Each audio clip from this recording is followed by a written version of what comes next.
Mi nombre es Santos Jesús Briceño Ojeda, soy estudiante de Medicina de la Universidad Autónoma de Durango, plantel Zacatecas. Este es un trabajo para la materia de fisiología enfocado en el músculo cardíaco, específicamente en el corazón. El corazón, como se muestra en la siguiente imagen, es realmente una bomba compuesta por dos corazones, un corazón izquierdo y un corazón derecho. Estos corazones a su vez están compuestos por una aurícula y un ventrículo. Cada aurícula es una bomba débil que pulsa la sangre hacia los ventrículos, y los ventrículos, a su vez, el ventrículo izquierdo pulsa la sangre hacia la circulación sistémica que irriga todos los órganos del cuerpo humano, y el corazón derecho la manda hacia los pulmones para que se oxigenen. El músculo cardíaco a su vez se divide en músculo auricular, ventricular y fibras especializadas de conducción y de excitación. El músculo ventricular y el músculo auricular se contraen de forma muy similar al músculo esquelético, excepto que la contracción dura un poco más. En cambio, las fibras especializadas de conducción y de excitación se contraen muy débilmente, ya que contienen muy pocas fibras contráctiles. En cambio, contienen un sistema de conducción de un potencial de acción que le permite una ritmicidad constante que le da el ritmo cardíaco, es lo que lo controla. La anatomía del músculo cardíaco está compuesta en forma de pantaloncillos, como en la siguiente imagen, en el que las fibras se separan, se juntan y se vuelven a separar, formando un retículo. El músculo cardíaco es muy similar al músculo esquelético. De hecho, también es estriado y sus miofibrillas están compuestas por actina y miosina. Se deslizan una sobre otra durante la contracción, igual a lo que ocurre en el músculo esquelético. En cambio, hay otras diferencias que se dirán a continuación. Como se observa en la imagen, el músculo cardíaco está dividido por varias líneas. Estas líneas se conocen como discos intercalares. Los discos intercalares en realidad son divisiones entre una célula individual a otra, que contienen uniones en hendidura que permiten la difusión de iones, que a la vez ayuda para que exista la transmisión del potencial de acción de una célula a otra. Estos forman a su vez lo que se conoce como sinsitio. El corazón está compuesto por un sinsitio auricular y un sinsitio ventricular.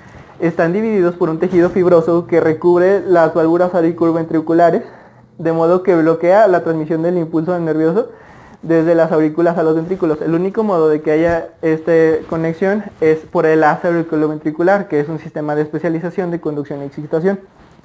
Esto con la función de que las aurículas se vacíen un poco antes que los ventrículos. El potencial de acción promedio de un ventrículo es de 105 milivoltios, que va desde una carga negativa de menos 85 milivoltios hasta una carga positiva de 20 milivoltios. Cuando alcanza esta espiga, comúnmente dura despolarizado durante un periodo de 0.02 segundos, conocido como meseta. ¿Por qué está presente la meseta en el músculo cardíaco y no en el músculo esquelético? La respuesta es de que en el músculo esquelético solamente está la presencia de canales rápidos de sodio, y en el músculo cardíaco está la presencia de los canales rápidos de sodio y los canales lentos de calcio-sodio. Estos canales lentos de calcio-sodio, como su nombre lo indica, permanecen abiertos durante un periodo más prolongado, permitiendo así el flujo constante hacia el interior de la célula de cargas positivas, al mismo tiempo de que se bloquea la permeabilidad hacia los iones potasio, que evita la salida de cargas positivas de la célula, lo que hace que la célula permanezca positiva durante un periodo más prolongado. Lo que finaliza la meseta es el cierre de estos canales lentos de calcio-sodio y el aumento de la permeabilidad del potasio, que repolariza la célula. Cuando una persona se encuentra en estado de reposo total, el corazón bombea de 4 a 6 litros por minuto. Pero cuando se realiza un ejercicio de forma intensa, es necesario que el corazón bombee de 4 a 7 veces esta cantidad. Este mecanismo está regulado de dos formas diferentes. Una forma intrínseca, que es en respuesta a los cambios de volumen que están ingresando hacia el corazón, y la otra es la extrínseca, que depende del sistema nervioso autónomo y su estimulación hacia el corazón, ya sea parasimpática o simpática.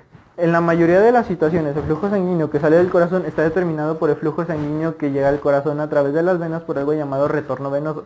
Es decir, todos los órganos y tejidos controlan su propio flujo sanguíneo local, y estos flujos se juntan en las venas para llegar a la aurícula derecha. Esto aumenta el volumen del corazón y a la vez aumenta la fuerza con la que sale la sangre a través de la aorta. Este mecanismo se llama mecanismo de Frank-Starling, que consiste en que entre mayor sea la distensión, mayor será la fuerza de contracción. Esto se debe a que la actina y la miosina se distienden hasta una fuerza de superposición máxima que aumenta la fuerza de contracción. Otro mecanismo consiste en que el aumento del volumen de la aurícula aumenta directamente la frecuencia cardíaca de un 20 a un 10%.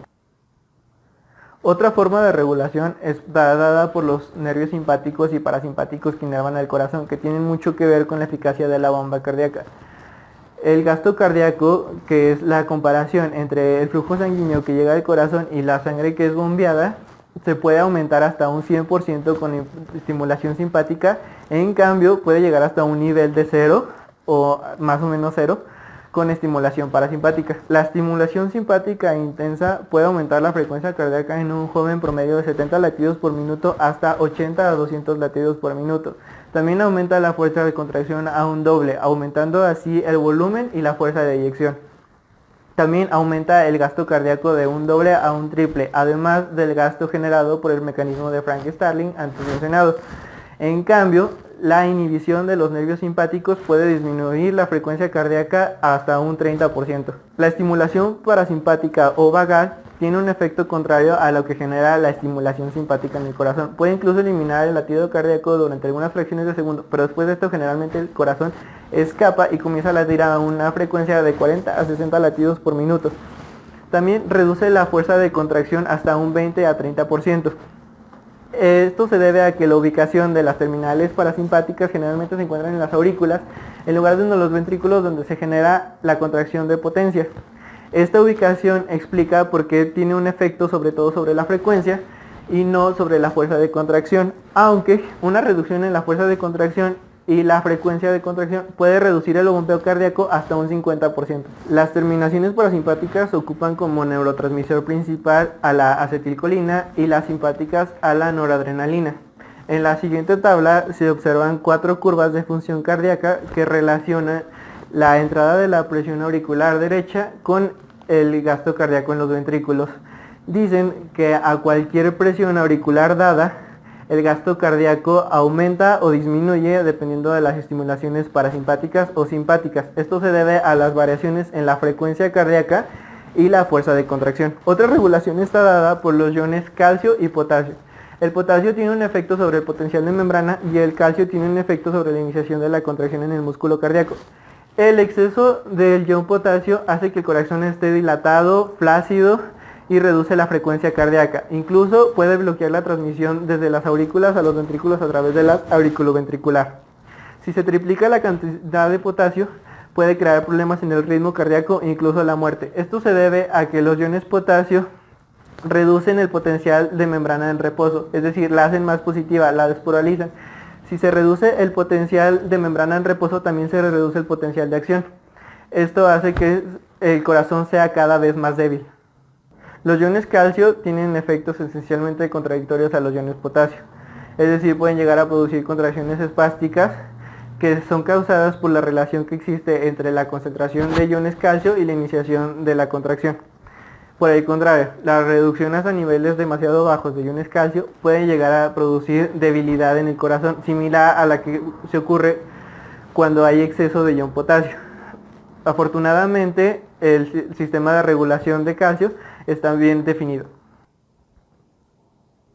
El aumento de la temperatura, como en el caso en el que se presenta fiebre, puede aumentar la frecuencia cardíaca hasta el doble. Por el contrario, cuando se reduce la temperatura, la frecuencia cardíaca puede disminuir hasta unos pocos latidos por minuto, como en el caso en el que se acerca a la muerte por hipotermia, que es entre los 16 y 20 grados centígrados. Esto se debe a que el aumento de la temperatura hace que la membrana sea más permeable a los iones que controlan la frecuencia cardíaca. Un caso no patógeno suele ocurrir cuando se realiza una actividad física, la temperatura aumenta de forma transitoria y la frecuencia cardíaca también, aunque el exceso de esto puede inducir a que haya un debilitamiento de los sistemas metabólicos y el cuerpo se fatigue. El corazón humano cuenta con un sistema de autoexcitación rítmica y contracción repetitiva, aproximadamente 100.000 veces al día y 3.000 millones de veces en la vida de una persona promedio. Esto es gracias a un sistema de generación de impulsos rítmicos y la conducción de estos impulsos. Cuando este sistema funciona bien, permite que las aurículas se contraigan un sexto de segundo antes que los ventrículos. Esto permite el llenado de los ventrículos antes de que esta sangre sea bombeada hacia los pulmones o hacia la circulación sistémica. Este sistema de conducción y de contracción se puede lesionar, especialmente en daños coronarios como las isquemias.